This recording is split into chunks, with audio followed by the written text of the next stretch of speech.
Napakakit ng egg storage na to. Imagine niyo, oh. Tingnan niyo, automatic na nagro-roll yung mga eggs dyan. So, dyan kayo magsisimulang mag-refill sa ilalim. Yan. Kasi, pag dyan kayo sa taas, magro-roll siya and as pros sa breakage. So, yan. Pag-refill lang naman. And then, pag kukuha kayo, syempre, dyan kayo sa ilalim. Kasi, yun nasa top, magro-roll siya pababa. Diba? Napaka-cute. Para ka lang naglalaro. Ayan na. Yan ang kanyang pinaka-itsura. Diba pasok siya sa team puti, mga nyo. Kaya ano pag hinihintay nyo? Ay, naku. Stock na stock din to sa ref.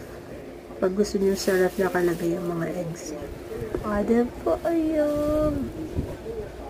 Small size nga pala to me, yung mga eggs. Kaya, mga 15 pieces ang kasya. Ano pa hinihintay nyo mga mi?